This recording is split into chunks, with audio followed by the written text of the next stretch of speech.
बिस्मिल्लाहिर्रहमानिर्रहीम। अस्सलाम वालेकुम नाज़रीन। हलो तारी ॾिसूं हिन हफ़्ते सितारा तव्हांजे लाइ छा पिया चवनि। नाज़रीन, सिंधी हुजण जे नाते लाइक कंदा, सब्सक्राइब कंदा त जीअं हर ईंदड़ वीडियो तव्हां ताईं आसानीअ सां मौसूल थी सघे। 3 हिसे जा 3 सितारा, लिब्रा, मीज़ान, स्कॉर्पियो, अक़रब, सेजिटेरियस, कौस। लिब्रा, मीज़ान, हर शख़्स तव्हां खां कुझु न कुझु घुरी रहियो आहे। तव्हां मसरूफ़ियत ऐं थकावट हुजण करे चिड़ ऐं गुस्से सां ॻाल्हाईंदा।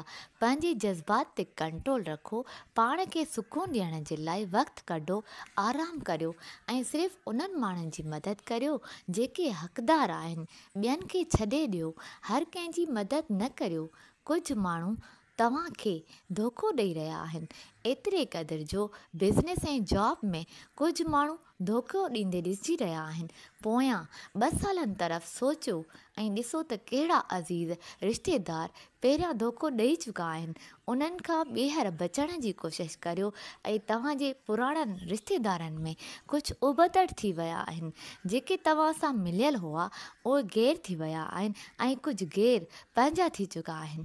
कुझु उबतो थी वियो आहे, कुझु जेको काफ़ी महीननि खां हली रहियो आहे। ज़िमेदारियूं घणियूं आहिनि पर पंहिंजी सिहत तरफ़ बि ध्यानु ॾियणु ज़रूरी आहे।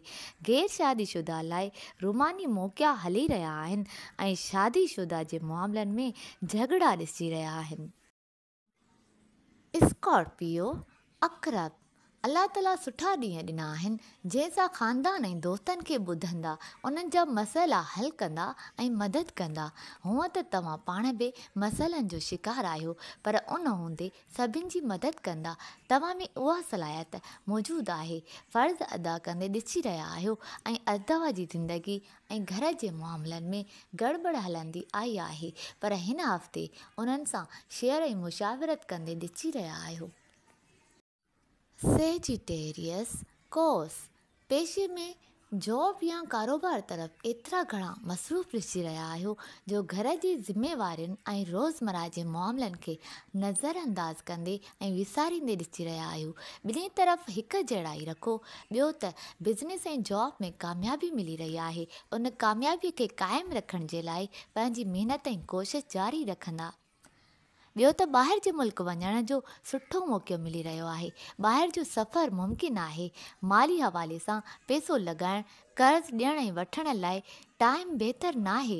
सुठे वक़्त लाइ कुझु ॾींहं सब्र कयो। रुमानी हवाले सां जेकॾहिं ज़ोर बर्दाश्त नथा करे सघो त पोइ रोमांस खे वञणु ॾियो, उहो तव्हां लाइ बहितरु थींदो।